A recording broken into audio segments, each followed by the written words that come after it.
the Lord. Now watch this now. You mean to tell me while you're sitting here in Bible study, God could be allowing some bad stuff to take place in your life?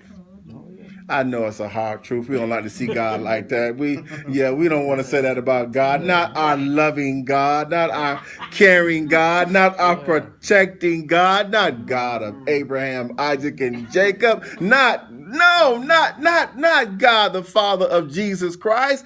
I'm here to tell you, He is so Lord over our life. He can allow bad to happen because He know He can fix it. All right. Yeah. All right. All right.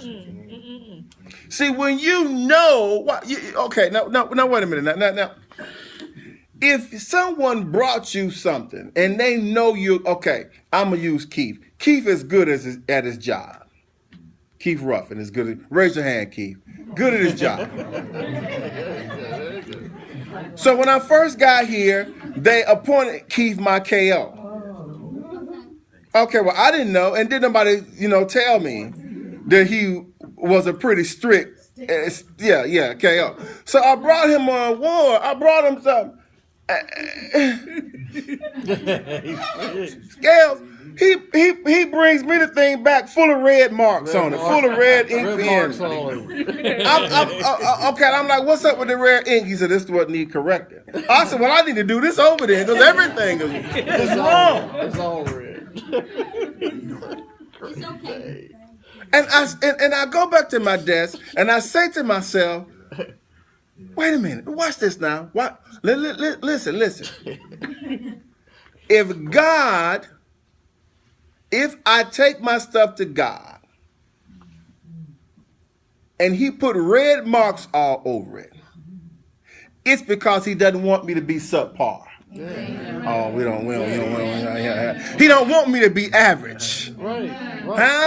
Huh? Watch this. If I'm going to be more than a conqueror through Him that loved me, guess what? Yeah, He got to check me sometimes. Yeah, that's right. And when I turn my work into Him, guess what? He got to give it back to me and say, no, that you can do better. Yeah.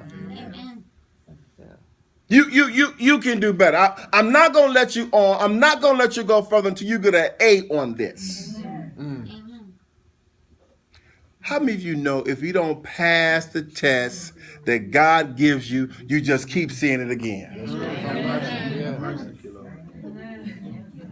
Oh, yeah, I do. Yeah. Sometimes it's people.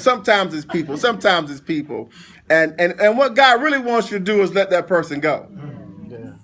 That person becomes like XX baggage. And it's weighing you down. It's pulling you down.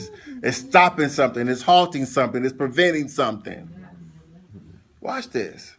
We hate to say this,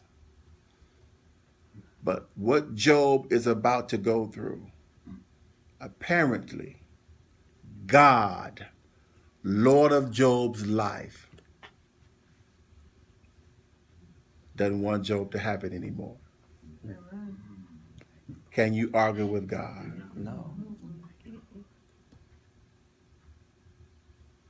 I know we want to see God in another way, but I love Him so much that when He allows me to be touched, when He allows me to be tested, when He allowed, I know that He has set me up for something beautiful. Can I make an observation? Absolutely. Is it that He doesn't want him to have it, or He wants him to see that he doesn't need it? Because He gave it all back to him, right? At the end of the story, he ended up regaining everything he'd lost, I think, if I remember. So, and more. So, is it just that He wants me to see that I don't mind you having that stuff, I just want you to know you don't need it to be okay? I like that. Right? I like that revelation, but that is a depiction of something particular. Yeah. Okay. When you say that's something particular. Well, okay. Well, stuff that he lost. Okay. Say for instance,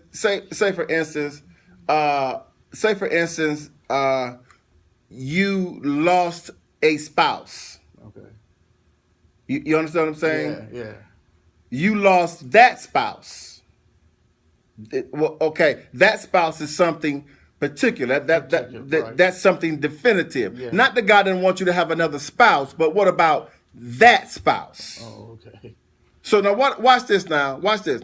What about that person that's not in your life anymore? Not that he doesn't want people in your life, but that person. That person. Okay. See, that's a hard one for us now. That's a hard one. I ain't trying to get personal in nobody's life or nothing. But I'm talking about You yeah. I'm talking about that person. Yeah, you're gonna let you ask the question, Joe. Yeah, I did. Okay. I'm gonna let it I'm go. talking about that person that may have been messing up your focus. Yeah. Huh? That person that have been messing up your progress. That person, watch this now, because this is where we really go wrong. That person that you kind of had above God. Mm-hmm. Yeah, there you go. Idolatry. Yeah. And what you were doing were pretty much predicated upon what they want to do and not what God wanted you to do. Yeah. That person. True. I'm gonna leave you alone, Joe. So, You don't hear me argue. Okay. So verse 13. And there was a day when his sons and his daughters were eating and drinking wine in their eldest brother's house. And there came a messenger unto Job and said, the oxen were plowing and the asses feeding beside them. And the Sabaeans fell upon them, took them away. Yea, they have slain the servants with the edge of the sword, and I only am escaped alone to tell them. For here is what we call a decrease. Now, this is Job losing some stuff. Yeah.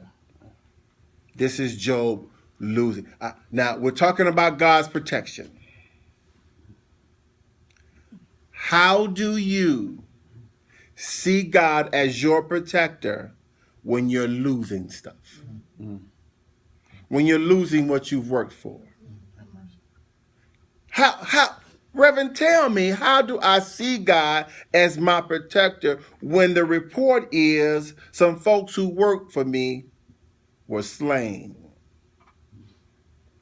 And that some things I owned were stolen.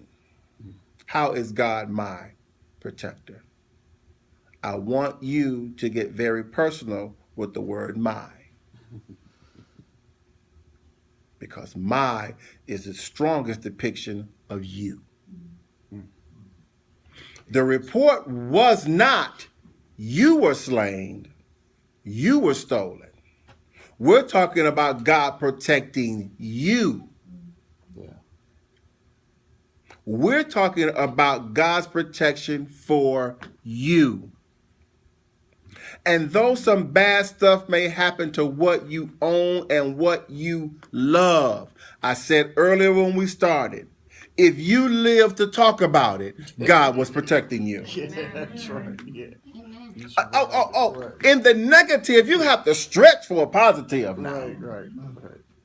And if you're going to believe and trust in God, yes, you have to say to yourself, God, I thank you for sparing my life. Yeah. How many of you been in a car accident with 2 or 3 people and everybody was really badly hurt? Or somebody may have died, but you walked away from it. God's protecting you. Have you ever left an area, a place, or something, and you read maybe in the news that a couple of hours later, tragedy happened there? Yeah. God protecting you. God looking out for you. I'm here to tell you this. It does not mean God does not love you. Do not let the enemy make you think, make you even conceive such a foolish notion that God doesn't love you because you're losing some stuff. I found this out. That something more important than my salvation, it is my sanity. Because if I don't have my right mind, how do I even know that I'm saved? Well, that's true. There you go. If I don't have my right mind, how do I know to say hallelujah? If I'm not saying, watch this, all the stuff you've been through in your life, all the things, all the hurt, all the losses, when you add it all up, aren't you glad you still got your mind? Oh yeah. Oh yeah. Huh? Do you know folks have gone through what you went through and lost their mind? Yeah. What you talking about? Well, okay, some folk went through some stuff and lost their mind and went and shot the whole place up. That's right. That's right. Some folks went through some stuff that you've gone through, and matter of fact, they shot themselves. Yeah. I didn't understand when I was a young man, and I hear the older folks say, and I thank God I'm clothed in my right mind. But now I understand. Yeah. 'Cause you, And with the chaos happening in the land, yes, I'm so thankful that all that's going on around me, all that's going on with me, I still have my sanity. yeah. Yeah. Watch this. I'm talking about I don't hate nobody for it. Still got my sanity. I'm not faulting God for it. I still have my sanity. And my sanity is intact with my salvation, and I know I'm saved. Yeah. I know I'm saved. And I don't care what goes on in your life. Do not let the enemy mess with your mind. Let's read on. Let's read on. Let's read on. It says here in the 16th verse, while he was yet speaking. Now listen now. He just was being told he lost some servants and some cattle. Yeah. I mean, this is not the next day. This is a shame. Huh? This is within the same minutes. Yeah. Still talking. Yeah, Scales, sometimes I found out, Scales, you know, I'm having trouble with somebody on my right, and before they can leave, the person on my left coming with some more foolishness. Yeah. Yeah. Sometimes it's compiled on you. That's when you dig deep and you hold your peace and you let the Lord fight your battles. God can't fight while you're fighting. If you popping your neck and snapping your neck and going in on it like that, there.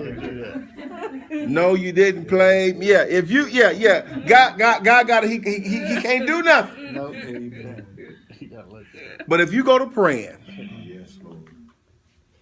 and put your trust in the Lord, He have all that worked out, and that person will soon come to you and say, "Yeah, I was having a bad day. I'm sorry." Just trust in the Lord. So now, in the same minute, while he was yet speaking, there came another and said, "The fire of God has fallen from heaven and have burned up the sheep and the servants and consumed them. And I only am escaped alone to tell thee." Read 17, because this has happened repetitiously. While he was yet speaking, there came also another and said, "The Chaldeans made out 3 bands and fell upon the camels and have carried them away, yea, and slain the servants with the edge of the sword. And I only am escaped alone to tell thee." Verse 18, while he was yet speaking, there came another and said, "Thy sons and thy daughters were eating and drinking wine in their eldest brother's house. And behold, there came a great wind from the wilderness and smote the 4 corners of the house. And it fell upon the young men, and they were dead. They are dead. And I only am alone to tell thee." I want you to watch Job. Then Job